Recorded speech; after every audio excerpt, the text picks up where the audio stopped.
मैं हूं इरशाद खोखर, आप देख रहे हैं थर्ड पार्टी एनालिस्ट।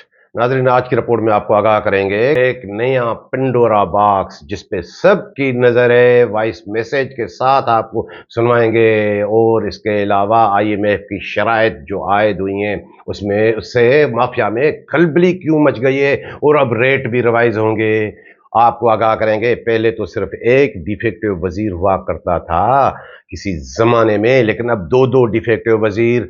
और खुश के आने से खुशकी किन किन को लग गई है, ये भी आज की रिपोर्ट में शामिल है। और बाकी मीर तकी मीर साहब का शेर है कि मीर क्या सादाएं बीमार हुए जिनके सबब सी अत्तार के लोंडे से दवा लेते हैं, उसका भी तस्करा होगा। तो वो दोस्त जिन्होंने अभी तक हमारा चैनल सब्सक्राइब नहीं किया, सब्सक्राइब कीजिएगा। वीडियो अच्छी लगे तो दोस्तों के साथ शेयर जरूर कीजिएगा, लाइक जरूर कीजिएगा और कमेंट्स के जरिए अपनी राय से हमें जरूर आगाह कीजिएगा। नाज़रीन, सबसे पहले आपको बता दें आईएमएफ की शराइत। आईएमएफ का वफद आया हुआ है, वो मुख्तलिफ चीज़ों के आप भी सुन रहे होंगे, लेकिन आज की रिपोर्ट में आपको बताएंगे कि आईएमएफ ने यह भी शर्त आयद की है कि सब्सिडी जो गंदम पे दी जा रही है खरबों रुपए की, वो बंद की जाए। वो शर्त आने के बाद अब खलबली मची हुई है माफिया में कि अब क्या होगा। खलबली क्यों मच गई है कि हुकूमत पंजाब ने अब ये जो सीजन शुरू हो रहा है, जो फिरोजबरों को गंदम जारी की जाएगी सरकारी गंदम, उसकी कीमत अजरा मुकर्रर कर दी है 4,700 रुपये फी मन, यानी पौने 12,000 रुपये फी 100 किलोग्राम गंदम बोरी पे। जब ये रेट आ गया तो खलबली मच गई। अब जाहिर है कि सिंध गवर्नमेंट ने, सिंध की निगरान कैबिनेट ने पहले ही ये रेट तय कर लिया था कि 10,500 रुपये फी बोरी गंदम के उन्होंने रेट मुकर्रर कर लिए थे। अब जब ये पंजाब ने इतना रेट बढ़ा दिया है तो सिंध को भी वो रेट रिवाइज करना पड़ेगा। अब वो मेरी जो इत्तला है कि उसमें महकमा खुराक वाले तो यही चाहेंगे कि नहीं, इसमें इजाफा ना हो, वरना कमीशन कहाँ से मिलेगी। लेकिन मेरी इत्तला ये है कि फूड वाले ये चाह रहे हैं, डायरेक्टर रोड सेक्रेटरी वगैरह के, हम पंजाब के बराबर रेट ना रखें, हम 11,500 रुपये से 11,500 रुपये रखें, वरना हमारी गंदम नहीं उठेगी। ये बात हकीकत है कि गंदम नहीं उठेगी, गंदम होगी तो उठेगी, मट्टी नहीं उठेगी। ये नहीं कह सकेंगे कि जो उन्होंने मट्टी भर के रखी है, अल्ताफ मक्सी ने जो मट्टी मिलाई है, जो दादू वालों ने मट्टी मिलाई है, बाकी लड़कों ने, लाड़काने वालों ने जो, और पूरा लाड़काना रीजन तो मट्टी मट्टी है, वो नहीं उठेगी। और उसमें एक चाल ये भी है कि अगर पंजाब से कम रेट होगा तो फिर वो जो चोर फ्लोर मिले हैं, जो गंदम का कोटा बेचने वाली, उनको मौका नहीं मिल सकेगा। अगर पंजाब के बराबर रेट होगा, अगर कम होगा तो फिर उन्हें भी स्मगलिंग करने का मौका मिल जाएगा, ओपन मार्केट में सरकारी गंदम, देसी गंदम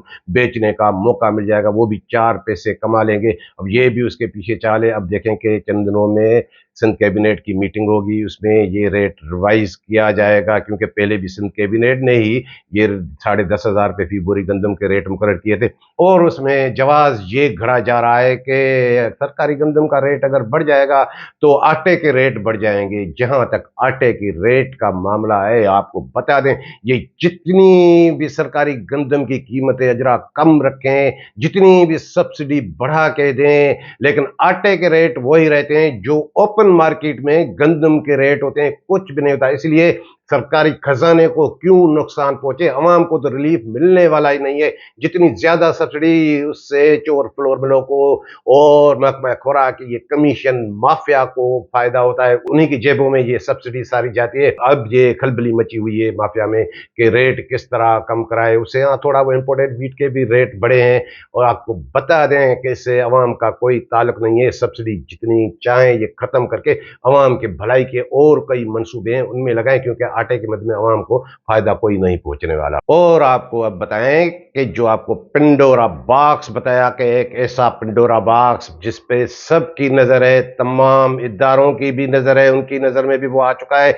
वो क्या है, ये पहले आप वॉइस मैसेज सुने, इसकी ट्रांसलेशन करके भी बताते हैं आपको, और इसके पीछे क्या बैकग्राउंड है, सारी कहानी हम आपको बताएंगे। पहले ये आप मैसेज सुने। अस्सलाम वालेकुम सभी दोस्तों के नॉलेज विजन वाला त हिकिड़ो लेटर निकितो प्रीवियस कोटा जे हवाले सां, त उन्हनि मिलनि वारनि खे लेटर कढियो, हर मिल वारे ते पेनल्टी कढी, कंहिंखे 60 लख, कंहिंखे 70 लख, कंहिंखे 80 लख, कंहिंखे 90 लख।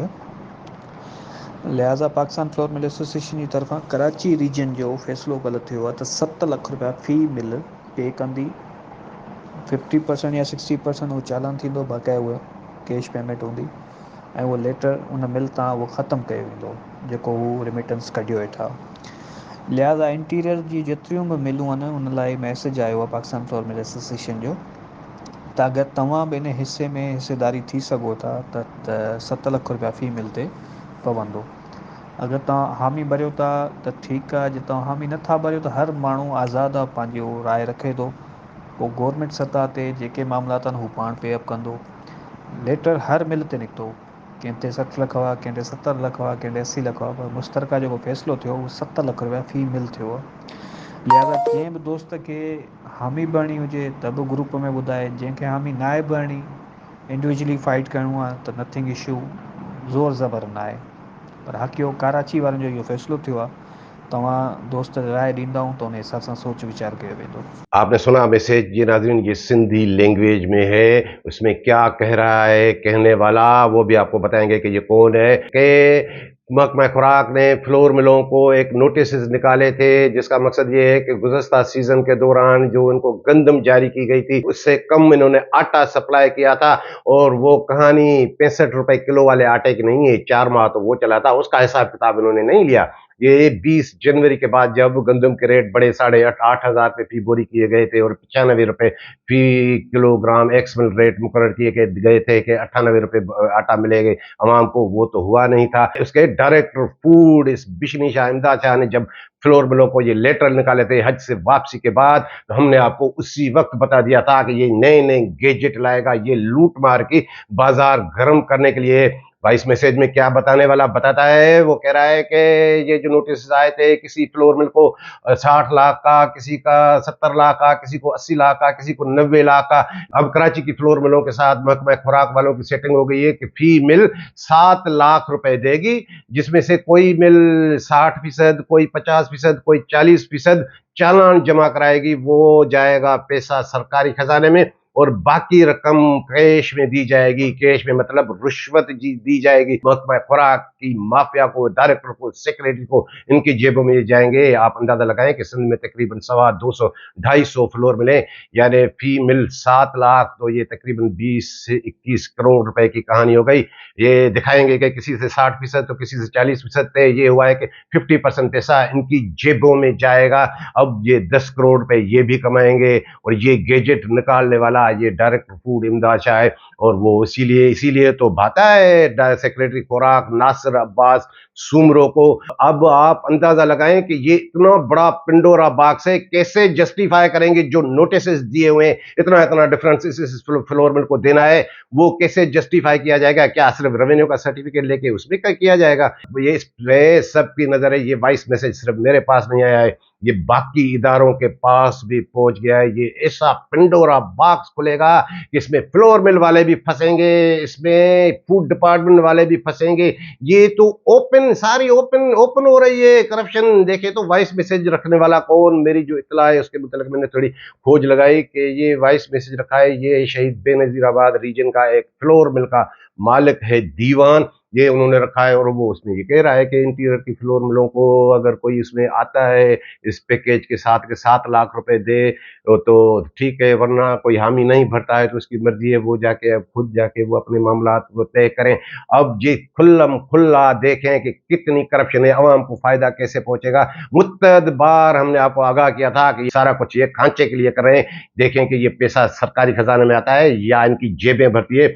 जो उन्होंने नोटिस जारी किए वो रकम तो अरबों रुपए में है, 20 करोड़ रुपए में बस ये मामला ये तय करेंगे। ये सब फंसेंगे इसमें, ये इस पे तमाम इदारों की नजर है। और नाजरीन आपको बता दें कि खुश्क के आने से खुश्की किसको लग गई। गुज़श्ता व्लॉग में आपको बताया था कि ये डायरेक्ट फूड इमदाद शाह ये ट्रांसफर होगा, इसके लिए इसने बड़ी तबाही मचाई है और सबको इस पे नाराजगी है। आपको बताया था कि उसके लिए एक नया नाम सरे फेहरिस्त जो है डायरेक्टर फूड के लिए, वो सलीम लाय ओढो का है, जो डीसी भी रहा है। लेकिन घूम फिर के बात यहाँ तक आ गई कि सलीम लाय ओढो के पास फूड डिपार्टमेंट का कोई तजुर्बा नहीं है, वो पहले फूड डिपार्टमेंट में नहीं रहे हैं, तो अक्सर वो बाहर वाले जो भी आते हैं वो ऐसे ही करते हैं। तो उसका प्रोपोजल हट गया और अब जो नया प्रोपोजल गया है इलेक्शन कमीशन को 8 नवंबर को, ये आप देखें कि मेरे पास कापी वापी भी वो आ गई, वो गया है जुल्फकार खुश का नया डायरेक्टर लेटर में लिखा हुआ है कि वजीर आला सिंध ने उन्हें डायरेक्टर फूड तैनात करने की मंजूरी दे दी है। इलेक्शन कमीशन को क्यों किया गया है कि इलेक्शन कमीशन ने ये बाउंड किया था कि जो भी आप ट्रांसफर पोस्टिंग इस तरह के ओहदों की करेंगे उसकी इजाजत हमसे लेंगे, तो वो प्रोपोजल चला गया और वो उसकी कापी जाहिर है सिर्फ इस्लामाबाद इलेक्शन कमीशन को नहीं जाती है, यहाँ सूबाई इलेक्शन कमिश्नर जो है उसके दफ्तर में भी जाती है। मैं वहां भी गया था तो थोड़ा चक्कर वक्कर लगाया, तो ये लेटर वेटर भी आप देख रहे हैं कि ये 8 नवंबर को जा चुका है। जाहिर है ये डाक में जाता है, 1-2 दिन उसमें लगेंगे, फिर मंजूरी ये वो सारा कुछ, उसके बाद ही जाके वो नोटिफाई होगा। और ये सबको पता चल गया है, मेरे ख्याल में इमदाद शाह को पहले ही पता था कि वजीर आला सिंध उन्हें हटाने की मंजूरी दे चुके हैं। अब इलेक्शन कमीशन में मामला जाएगा।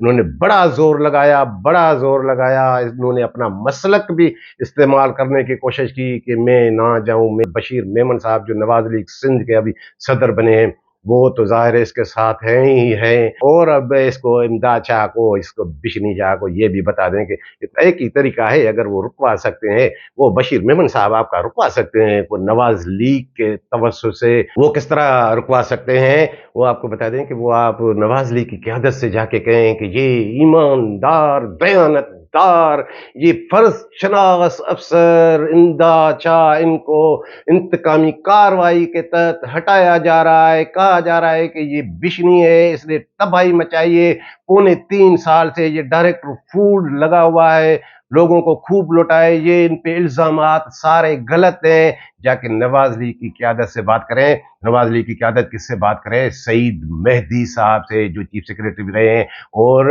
वो नवाज शरीफ साहब जो किसी ज़माने में वज़ीर आज़म थे तो उनके प्रिंसिपल सेक्रेटरी भी रहे हैं।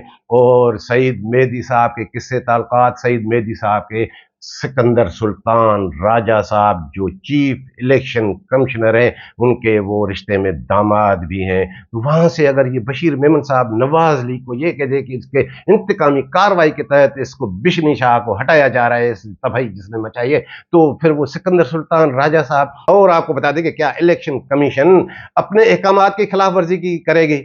उन्होंने ये लेटर निकाला है कि जितने जितने पॉलिटिकल दौर में जो हुकूमत थी उसके दौर में जो भी अफसरान बैठे उनको ओहदों से हटा के गैर जानिबदार इंतजामिया को लगाएं, तभी जाके गैर जानिबदार इलेक्शन हो सकेगी। अब देखें कि वहां इनका जोर चलता है या इलेक्शन कमीशन वाले अपने अहकामात की खुद खिलाफ वर्जी करते हैं अगर इसका आर्डर रुकता है। और इमदाद शाह के लिए यह भी बता दें कि उस लेटर में लिखा गया है कि उसकी कहीं पोस्टिंग नहीं, उन्हें एसएनजीडी रिपोर्ट करने को कहा गया है।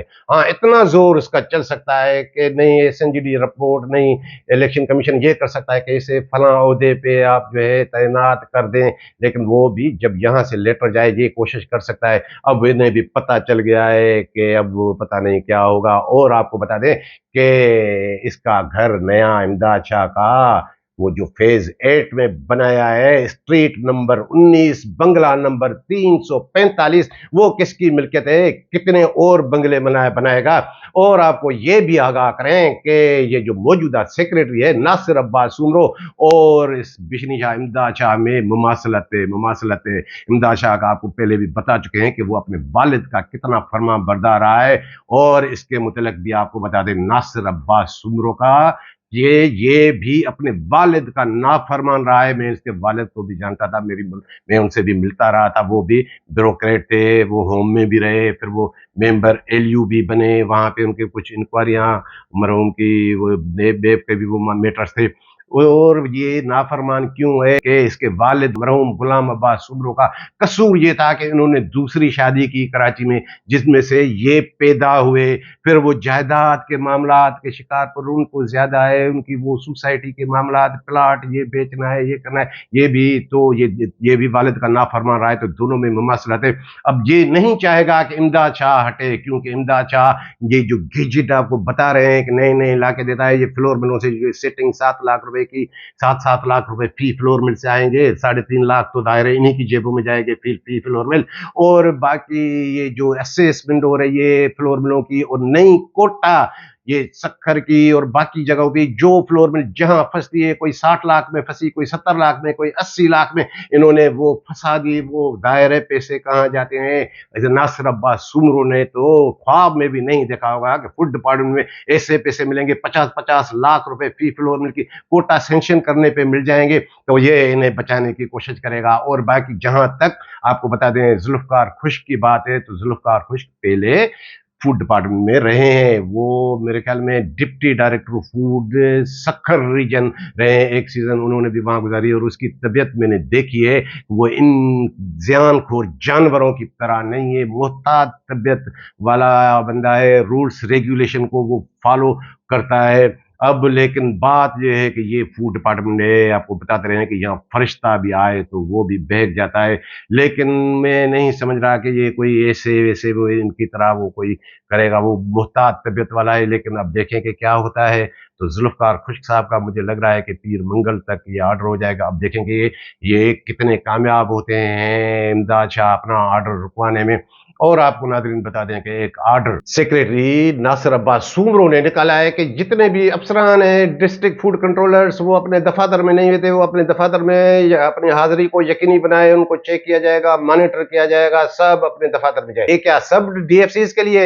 ये क्या नन्हे दलाल अल्ताफ बख्शी के लिए भी है, जो कंबर शदाद कोर्ट का डीएफसी जिन्होंने आपको करोड़ों रुपए दिए हैं? क्या उनके लिए उन्हें भी ये पाबंद करेंगे कि आप कराची में ना रहें?